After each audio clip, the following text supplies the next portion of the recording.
Olá, seja bem-vindo a mais um podcast Supremo na Semana, com as principais decisões aqui do Supremo Tribunal Federal nesses últimos dias.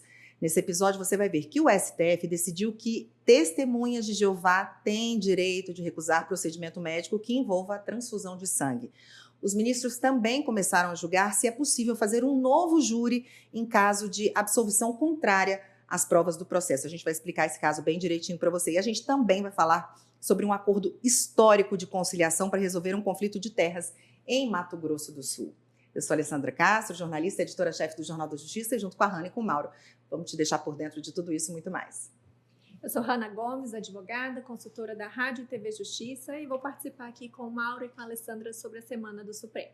E eu sou Mauro Burlamac, jornalista da Secretaria de Comunicação Social do Supremo, e vou ajudar a Hanna e a Ale a contar como foi a semana aqui no STF. Então é isso, vamos começar com o nosso destaque da semana, que foi esse acordo histórico de conciliação aqui, que aconteceu aqui no Supremo, motivado, aí, providenciado, capitaneado pelo ministro Gilmar Mendes, para solucionar um conflito de terras envolvendo, conflito fundiário, né? Envolvendo a demarcação da terra indígena, vamos ver se eu acerto o nome, Nhandiru Marangatu, é isso? Em Mato Grosso do Sul? Eu treinei, mas sabe como é que é? Vamos falar um pouquinho desse acordo, porque foi bastante celebrado na sessão do dia de quinta-feira, na sessão seguinte pelos ministros, né, Mauro? É um tema muito importante. Esse tema indígena, realmente, no Brasil, é um tema muito forte e é um tema que gera muita polêmica, gera muito conflito, principalmente, né, esse caso aqui. Mato Grosso e Mato Grosso do Sul são dois estados que têm muito litígio, né? Muita briga por conta de terra, porque muitas terras foram doadas lá.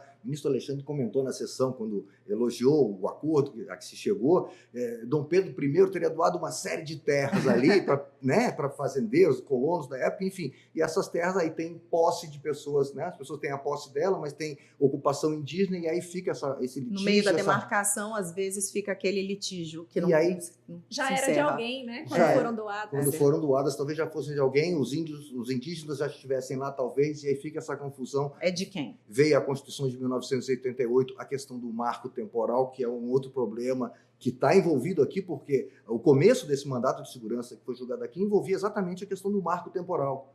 Esse processo aqui é de 2005, tá? Foi ajuizado o mandato de segurança, e aí discute essa questão do marco temporal, vale ou não vale?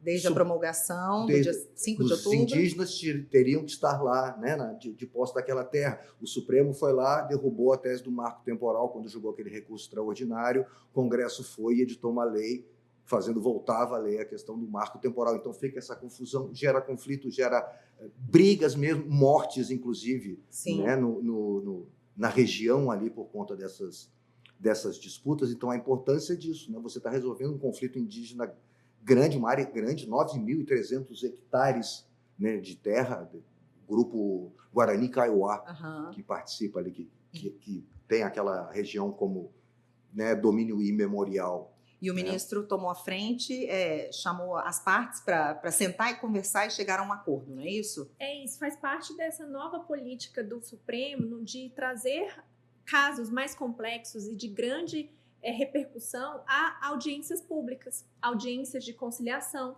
né? Essas audiências estão previstas no regimento interno da Corte, e quando o caso realmente tem uma grande repercussão, precisa de uma autoridade, um expert sobre um outro assunto, os ministros relatores de causas tão complexas e que têm grande repercussão chamam a audiência pública ou até mesmo numa conciliação, como foi o caso, para que o conflito se resolva da melhor forma possível. Nas audiências de conciliação, as partes debateram por longos encontros, né? A audiência durou mais de 7 horas, né, para chegar nesse acordo. São longos os encontros para formar cláusulas mesmo num acordo que atenda ao interesse de todas as partes, e todas as partes se sintam atendidas, recepcionadas nesse acordo, e que o conflito de fato acabe. Esse em específico teve o assassinato de um indígena em razão do conflito específico daquela terra, e com isso teve até a celebração de uma cerimônia, né?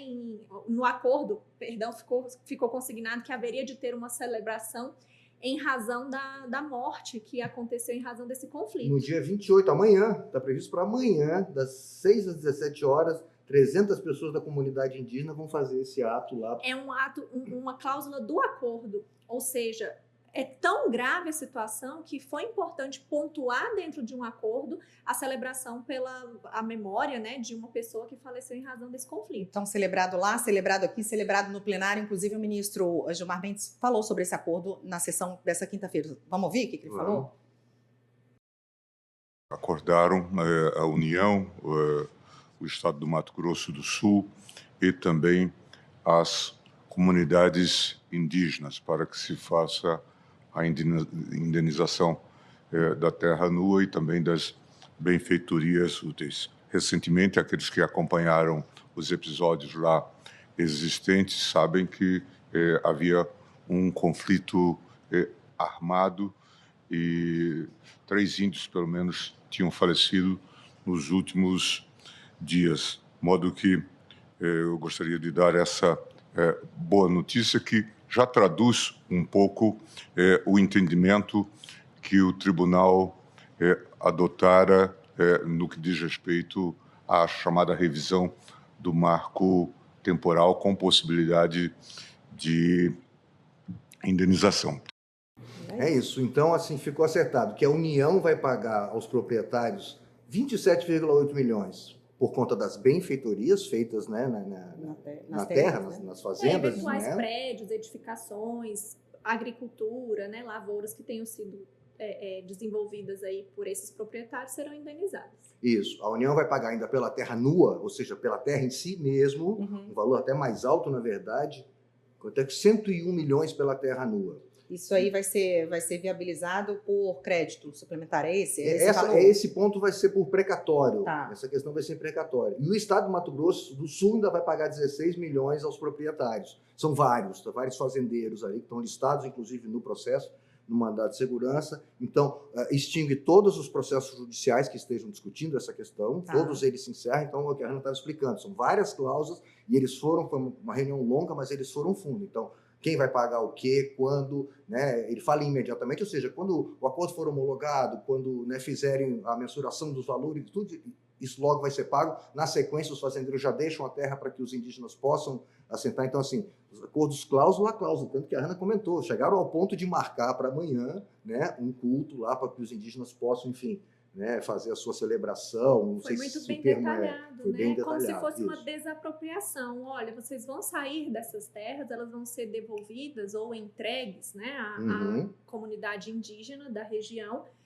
Mas vocês vão receber uma indenização, vocês vão ser reparados pelos gastos que vocês tiveram sobre a terra durante todos esses anos, quanto proprietários, mas também reconhecendo o direito dos povos indígenas de habitar e professar sua fé, exercer as suas atividades, né? As suas tradições, sua cultura naquela terra que reconhecidamente era deles de forma originária. E só lembrando, Ale, a questão do marco temporal, que eu comentei que está por trás dessa Sim. questão que foi resolvida, está sendo discutida também, o ministro Gilmar Mendes, relator das ações que discutem, porque depois que o Congresso aprovou a nova lei, que voltou a valer o marco temporal, partidos entraram com ações aqui no Supremo questionando essa questão, e aí voltou o tema a ser debatido, e o ministro Gilmar está conduzindo reuniões para também discutir isso, para levantar subsídios para uma nova decisão nessas ações que questionam a nova lei do marco temporal. Tá certo. tema Mais assunto pela frente. Muito, com certeza. Então vamos de plenário agora. Decisão do plenário do Supremo que testemunhas de Jeová têm direito de recusar procedimento médico que envolva a transfusão de sangue mais que o Estado tem a obrigação de oferecer um tratamento, sei lá, um procedimento alternativo disponível no SUS, ainda que assim seja necessário recorrer a estabelecimentos em outras localidades. Quer dizer, não tem em São Paulo, vai para Minas, é isso. Tem que arrumar uma solução para quem tem esse tipo de convicção religiosa que não permite esse procedimento. É isso. Exatamente, preservando aí o direito, a dignidade da pessoa humana de escolher professar uma fé específica, respeitar os dogmas dessa pessoa e não o Estado colocar uma imposição ofendendo aí a liberdade, né, a escolha dessa pessoa. Deram 2 recursos em julgamento, Ale. Um era a União recorrendo contra uma decisão que obrigou tanto a União quanto o Estado do Amazonas e o município de Manaus a pagar a cobertura médica essencial de uma pessoa que foi fazer uma cirurgia fora do Estado, porque não tinha lá no Estado, por conta da sua convicção religiosa. Gerou essa dúvida, testemunho, né? de Jeová. E aí, assim, o Estado, né, o ente federado, a União, o Estado e o município têm que pagar por conta da convicção religiosa da pessoa. Essa era a discussão em um dos recursos extraordinários. E o outro era uma paciente que realmente recusou assinar um termo de compromisso lá que se durante a cirurgia precisasse fazer uma transfusão de sangue, ela autorizava e ela não autorizou. Certo. Então, a questão de saber se a pessoa pode recusar um determinado tratamento médico por conta da sua convicção religiosa. Então, esses dois temas E eu lembro estavam... que a gente chegou...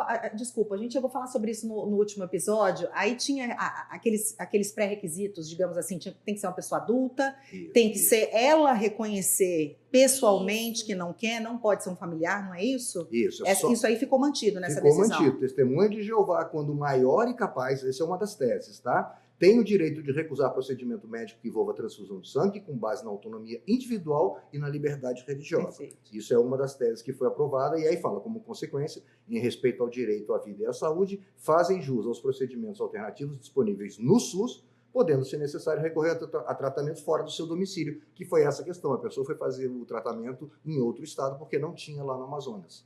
Né? Mesmo sendo mais oneroso, né, esse tratamento alternativo, mesmo sendo mais caro, é de responsabilidade do Estado para preservar a vida, a saúde e a integridade física daquela pessoa. Então, essa foi o resultado, foi a tese aprovada em um dos casos. O que é mais interessante nesse caso é quando os ministros destacam que essa autonomia de vontade pode ser expressa previamente. Né? A gente tem, por exemplo, os advogados, na carteirinha da OAB, a declaração se somos ou não doadores de órgão. Então, é uma declaração de vontade expressa de uma forma anterior a uma necessidade. Porque naquela eventual necessidade, uma situação cirúrgica, às vezes você tem a sua livre convicção, a sua família às vezes não sabe, e você não consegue expressar em razão da condição de saúde ali naquele momento. Então, às vezes, como foi consignado pelos ministros, o ministro Alexandre de Moraes, a ministra Carmen Lúcia, essa declaração de vontade antes, né, de forma prévia, enquanto estamos todos bem, para que a eventual situação de saúde já seja de conhecimento de todos. E com relação às crianças e adolescentes, né, foi muito interessante os ministros pontuarem que a convicção dos pais não pode se sobrepor à integridade física das crianças. Então, vai caber ao médico ali escolher o melhor procedimento de acordo com a ética, a bioética e a ciência, o que seria melhor, de fato, para a criança ou adolescente, não importando a convicção dos pais naquele momento. Esse ponto eu achei bem interessante. Eles disseram, os pais não podem recusar um tratamento para o filho, né, Isana? Ficou bem claro.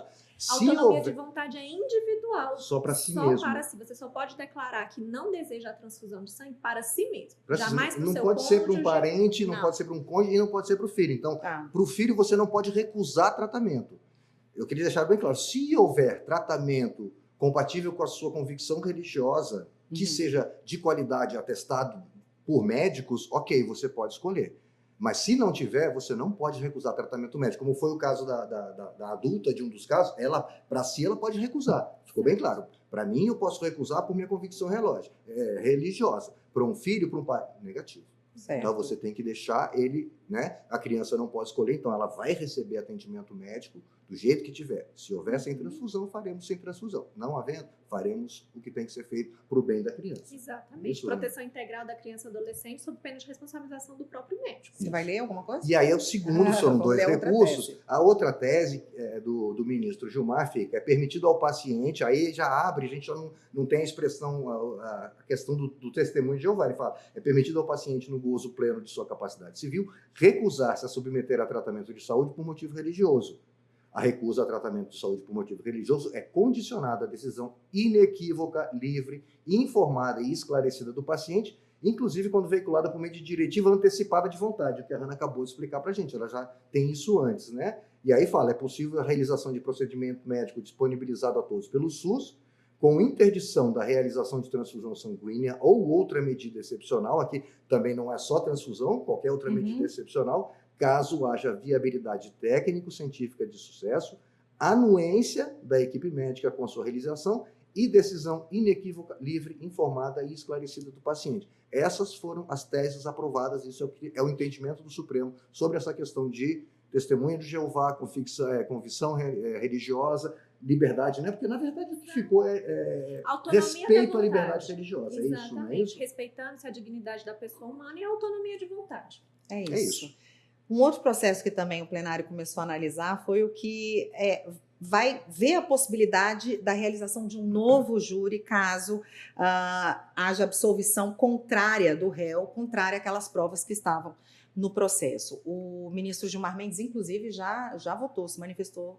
Isso, ele é o nesse relator. caso. Isso, o relator. Esse caso é interessante, a Hanna vai poder explicar bem para a gente, mas, né, pelo que eu estava estudando, o que acontece é o seguinte, os jurados respondem a 3 perguntas, Sim. né? Aqui Até mais. São mais perguntas. Mas as básicas, essas são as principais. São as 3 primeiras. Ah, tá. São as, né, que seriam, então, as principais. Isso. Houve o crime? Que eles chamam de materialidade, não é isso, Hanna? Exato. O segundo, o réu, a pessoa que está sendo acusada aqui, foi quem cometeu esse crime? A segunda. Se você responde sim para essa primeira e para essa segunda, vem a terceira. Ele deve ser absolvido? Se essa resposta for sim, você acabou de dizer que houve o crime, que ele cometeu o crime e ele não vai ser condenado? Há alguma motivação para isso? Se for genérico, se isso for pena, que pode ser uma coisa de uma clemência, isso pode ou não pode? Isso é o que quer dizer contrário à prova dos autos, porque você comprovou que houve o crime, comprovou que aquela pessoa matou. E aí você está dizendo que ele não vai ser condenado, por quê? Não é isso, Por quê, Hanna? Veja, a natureza do Tribunal do Júri é justamente essa. Sermos julgados em caso de homicídio, em caso de crime doloso contra a vida, somos julgados pelos nossos pais. 7 cidadãos, igual a nós 3 aqui, a gente vai para o Tribunal do Júri sem conhecer a lei, sem saber o que é uma qualificadora, o que é um motivo torpe, um motivo cruel, para fins técnicos no direito. Dessa forma, a gente vai para o Tribunal do Júri com a nossa livre convicção, com o nosso sentimento humano, com o nosso olhar leigo para aquele caso. E às vezes, a depender da situação, embora seja um homicídio, um crime de morte, nós podemos entender por clemência, pelo perdão judicial. É o que trata o dispositivo 483, parágrafo 2º do nosso Código de Processo Penal. 593, desculpa, não é o que está escrito aqui, pelo menos veja se não é isso ou eu errei, a minha anotação. É o 483. 483 593 fala da absolvição, da então possibilidade tá, de absolvição. então pronto, muito bom. Lá na quesitação, que é o 483, fala sobre o jurado absolve o réu? Essa é a pergunta que está no Código de Processo Penal. O jurado absolve o réu? E no Tribunal do Júri se responde com apenas sim ou não. As perguntas, essa quesitação, não pode ter uma resposta elaborada. É sim ou não, em cartinhas. Todas as perguntas devem ser as respondidas perguntas. assim. A quesitação, as perguntas a gente chama de quesitos. São as perguntas que são feitas para esses jurados. E eles recebem cédulas de sim ou não e depositam numa urna. Respondendo sim para o quesito genérico, ou seja, tem materialidade, tem autoria, mas mesmo assim, enquanto jurado, entendi a situação, ouvi os debates, tirei as minhas dúvidas, entendo que ele merece a absolvição. É a natureza do júri, seja por que motivo for, é a livre convicção do jurado. Mas não é, a gente, assim, vamos falar como leigo aqui, eu do lado de cá, não seria uma decisão assim, com um apelo muito subjetivo? Muito subjetivo, mas essa é a natureza do júri. É por isso que existem críticas. O ministro Dias Toffoli, no julgamento da semana passada, da semana retrasada, quando a gente falava de prisão em segunda instância, em prisão em primeira instância, ele a partir da condenação do júri, ele critica o Tribunal do Júri. O ministro Dias Toffoli defende uma tese, inclusive, de extinção do Tribunal do Júri.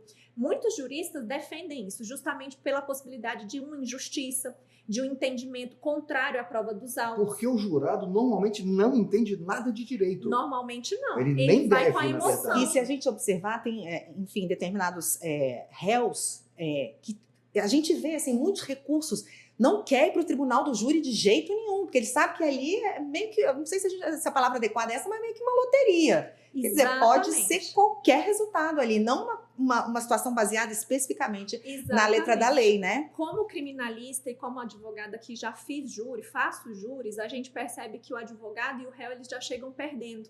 Veja só, o réu ele já chega com cabeça raspada, às vezes com uma camiseta de presídio, a roupa do presídio. Eu troco a roupa dos meus réus, eu peço pro juiz permitir a troca da roupa.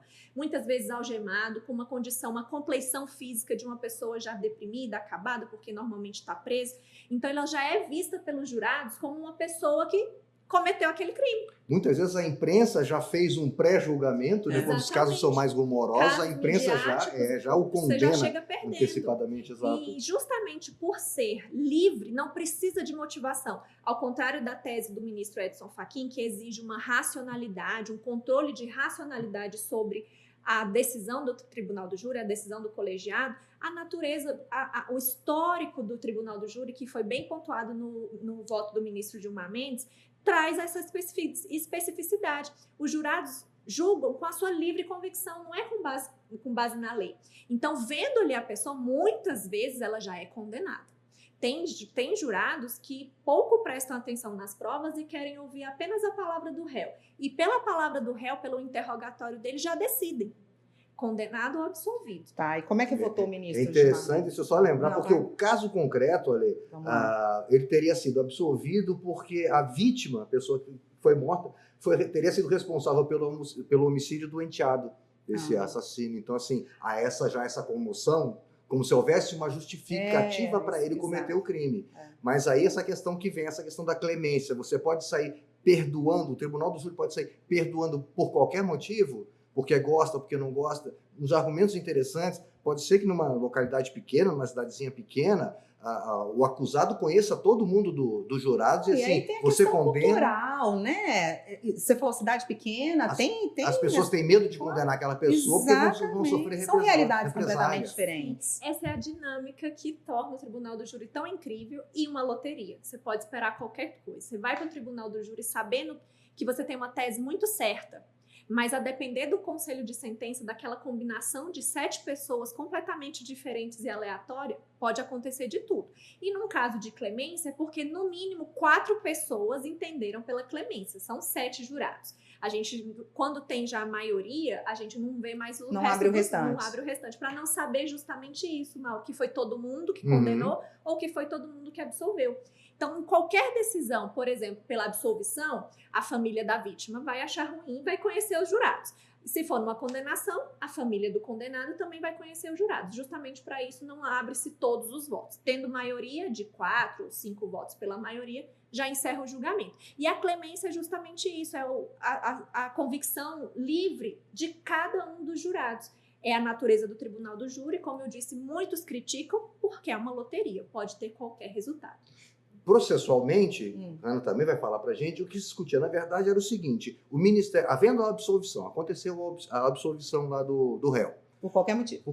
Por esse motivo genérico, ou seja, não é uma questão, né, seria contrária à prova dos autos, certo? O Ministério Público pode recorrer à segunda instância, a um tribunal de justiça de segundo grau, para que se faça um novo julgamento, ou seja, a soberania do tribunal do júri vale inclusive para esses casos de clemência ou, havendo contrariedade absurda à prova dos autos, o Ministério Público, a acusação recorre ao TJ e o TJ manda fazer um novo julgamento. Isso pode ou isso não pode? Mas seria um novo tribunal do júri com outros jurados ou um outro julgamento no tribunal? Não, outro julgamento no tribunal do júri. No tribunal do júri. Seria como se fosse uma anulação desse plenário de júri, e haveria um novo conselho de sentença para julgar o caso novamente. A gente estava explicando aqui, o tribunal do júri, a soberania dele, assim, você não pode rever aquela decisão em outra instância. O TJ não pode mudar, ele pode anular, como explicou, e mandar fazer novos jurados, uma outra situação, começa do zero. Então, a discussão era essa, o Ministério Público pode recorrer a uma segunda instância, e a segunda instância pode mandar fazer um novo julgamento, essa era a discussão. Votou até o momento. O ministro Gilmar Mendes, que entende que é soberano, não existe essa possibilidade do Ministério Público recorrer e o TJ mandar fazer um novo julgamento, né? Até porque o quesito genérico da absolvição está no Código de Processo Penal. Consta na lei, não é isso?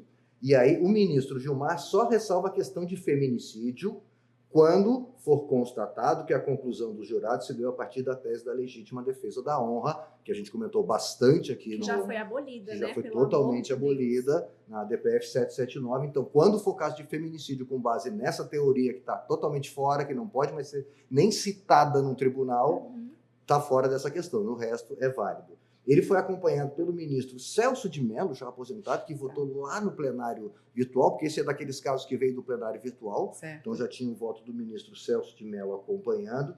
E aí a gente tem a tese do ministro Edson Fachin, que divergiu.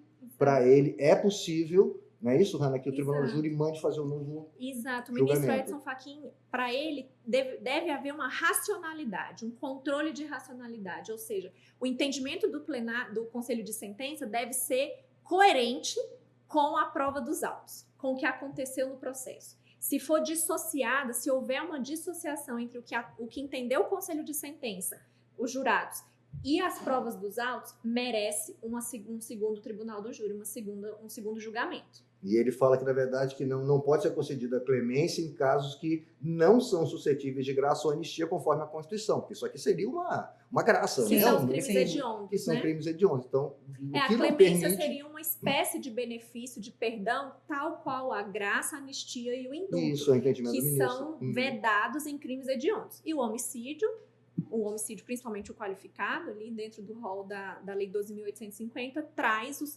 o homicídio como um crime hediondo. Tá certo. E esse julgamento, Aí, perdão. não, continuação, Vamos já lá. tem mais votos. O ministro Alexandre de Moraes Então, votou no final da sessão. Ministro Ministro Gilmar e Fachin. ministro Edson, ministro Celso de Mello, aposentado, 3. acompanhou já o ministro Gilmar mesmo. O ministro Alexandre de Moraes, a tese que ele propôs é que é cabível o recurso de apelação, aquilo que a gente estava explicando, né? O processual. É cabível o recurso de apelação com base, né, no Código de Processo Penal, nas hipóteses em que a decisão do Tribunal do Júri, amparada nos quesitos genéricos, for manifestamente contrária à prova dos autos. Então, ele também entende que é possível que se mande fazer um novo julgamento pelo Tribunal do Júri, havendo decisão contrária à prova dos réus. Estamos empatados. Na linha do aí. ministro Fachin. Não, na verdade, a ministra Carmen tinha votado, mas ela vai votar de novo, né? Tá. Então a gente não Já considera. O quinto entendimento vai ser Da favorável à ministra revisão, Carmen, né, claro. ao novo julgamento, mas ainda não foi lançado o voto. Isso. Então, e aí esse julgamento volta na É quarta-feira. isso que eu ia falar. processo. Já é uma parte da nossa agendinha. Quarta-feira ou quinta? Essa previsão? Quarta-feira. Quarta-feira. Quarta-feira. E na nossa agendinha também acho que vale a gente colocar a audiência pública convocada pelo ministro Luiz Fux para discutir a lei daquelas chamadas BETs, dia 11 de novembro, já tem data marcada. Uma audiência diferente um pouco, né? Que não é para... Ela vem mais com aquela intenção de esclarecer questões associadas à saúde mental, os impactos neurológicos das apostas sobre o comportamento humano, quer dizer, uma preocupação mais humanizada do ministro nesse sentido. Isso. O tema que está em alta na imprensa, em Aham. alta na sociedade, porque prisões de pessoas famosas, Influencers. essas apostas, esse tipo de jogo está ganhando o país Movimenta inteiro. 200 O bilhões por marketing ano, em si uma é muito média. grande, né? É uma coisa que está envolvendo, tem muita gente envolvida. A gente viu prisões recentes de Uhum. né, pessoas bastante conhecidas, o que Hanna comentou, valores que envolvem. Então, assim, é um tema que está crescendo muito. E a questão do jogo, da aposta, tem um lado que é vício, tem um lado que é problemático, porque a própria Questão de saúde ação pública, né, gente? Saúde é onde mental. chega, na verdade, com porque certeza. a ação nesse ponto aqui, ela é muito feliz em dizer, né, da CNC, se não me engano, ela fala, olha, você tem questão da economia, porque as pessoas estão ficando endividadas fazendo jogo, são as alegações da autora da ação. Uhum. As pessoas estão se endividando mais, as pessoas estão com problema de dívida doméstica, não tem dinheiro mais em casa, vendem coisas para jogar. Não paga a conta de não luz. paga a conta de luz para poder jogar, ou seja, está criando um problema na economia. Está criando um problema de saúde psíquica, pessoal. A pessoa fica ansiosa, fica nervosa, isso gera um problema de saúde social, saúde mental da sociedade. É um Vai- vício, né? E isso vai crescendo como uma bola de neve, isso vai bater no INSS, que vai ter que cuidar de gente doente, que não vai trabalhar, enfim. Na Europa o tem um problema- comitê de saúde mental para Viciados. os viciados em jogos. Mas isso me remete muito àquela história dos bingos, lembra? Sim, Eu lembro que tinha, sim. representação de familiares desesperados, porque é uma situação muito semelhante, né? Só que Quer dizer, agora, guardadas as devidas proporções, que Exato, agora é um outro que momento. a tecnologia Exato, permite que redes tudo seja sociais, muito E amplificado. tudo isso vem ao contrário do que o Brasil vem desde os anos 40, porque até hoje o jogo de azar e os jogos de aposta, eles são vedados pela nossa legislação, são infrações penais previstas lá na nossa lei de contravenções penais, e agora vem esse movimento de apostas eletrônicas, digitais, regularizando essa circunstância, essa situação, sem se preocupar com os reflexos sociais e econômicos. É isso. E aí o ministro Luiz Fux, não é a primeira vez que ele explica isso, né? Ele comenta, a gente quer ouvir especialistas, médicos, pesquisadores, né? Porque a tese jurídica, os ministros dominam como ninguém. Uhum. Mas esse conhecimento teórico de outras áreas, ele fala aqui em neurolinguística, saúde pública, enfim, vários outros temas que os ministros não dominam, não é a área dele de atuação. Então, a audiência pública, no fundo, sempre teve essa intenção de não de ouvir argumento jurídico, porque argumentos jurídicos... De trazer especialistas de outras técnico, áreas, multidisciplinar para contribuir para a tese jurídica que vai ser criada. Isso, então, assim, o fundamental da audiência pública é essa, porque juridiquês, a questão os advogados vão apresentar memorial, vai ter sustentação oral no dia do julgamento, enfim, isso tudo acontece, mas ouvir especialistas por esse tema que envolve tantas áreas, né, da vida do brasileiro que está piorando e está crescendo muito, bastante importante esse chamamento para uma audiência. Dia 11 de novembro, então, já fica essa data para a gente acompanhar. O que mais que a gente pode esperar para a semana que vem? É isso, não. Aí na quarta-feira volta a questão do Tribunal do Júri, o julgamento. A gente, né, imagina que deva tomar um bom tempo ainda, porque é uma discussão, né, ampla. Na terça tem julgamento na primeira turma, né, já com a presidência do ministro Cristiano Zanin, né, começa a presidência. E é isso. É isso, gente. Então a gente se vê de novo semana que vem. Vamos de novo, vou reforçar o e-mail para vocês, podcast@stf.jus.br, para você interagir com a gente, mandar suas críticas, sugestões, e vou fazer o convite para você continuar acompanhando a gente no canal do STF no YouTube e também na sua plataforma de áudio preferida. Muito obrigada pela companhia. Obrigada, gente. Obrigada. Obrigado a vocês e obrigado a você que nos acompanhou. Até a próxima semana.